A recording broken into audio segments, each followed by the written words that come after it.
There were times when listening was more important than speaking. The earth then was not something to be conquered or tamed, but something to be listened to. In earlier days, people understood that the earth was alive. The fields, the forests, the rivers, and the stones carried their own silent voices. Not voices heard by the ears, but voices that could be felt by the soul, if we were willing to listen quietly and long enough. Listening to the earth was a daily act.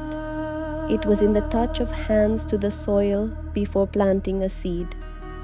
It was in the way a hunter read the changing winds, or a gatherer followed the ripening of berries, guided not by calendars, but by the rhythm of the land.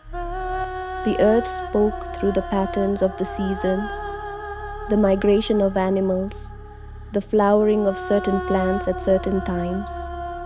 She spoke through the silence after heavy rains, through the shifting of shadows across a meadow, through the scent of ripening fruit carried on a late summer breeze. To listen was to belong. To listen was to remember that we are not separate from the earth, but woven into her web. Every breath, every heartbeat, a thread in the greater tapestry of life.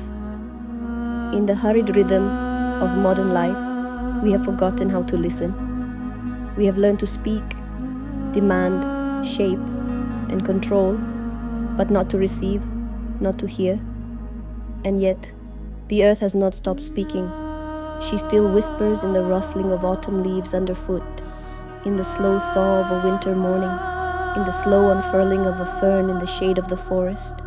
She speaks through the patient growth of trees, the loud rushing of rivers making their way to the sea. She speaks through ancient stones, smoothed by centuries of rain, wind, and sun. Listening to the earth is not something we do with the mind. It is not a technique or a skill to be mastered. It is a way of being, slowing down, softening our edges, quietly opening to the vastness around us.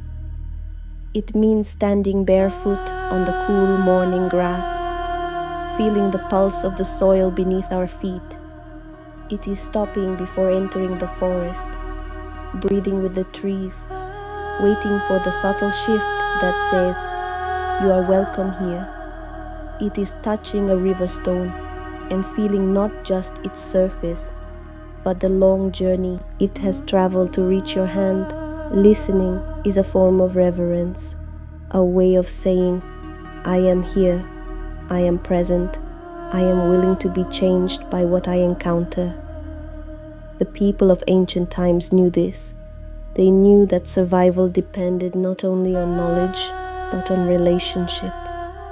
A living relationship with the land that fed them, sheltered them, and eventually welcomed them back into its womb when their time was done. They honored the turning of the seasons with songs and rituals, not to control nature, but to remember their place within it. Today, we are invited to remember.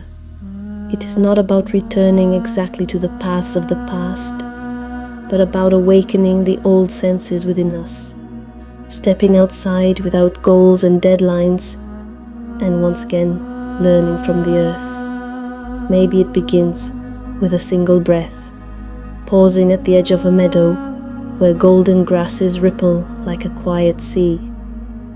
Maybe it begins with the simple act of planting a seed and feeling the wonder of its slow unfolding.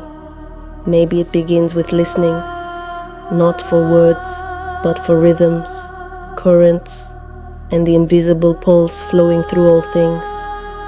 The art of listening to the earth is not lost. It sleeps quietly within us, waiting for the day we are ready to hear it again.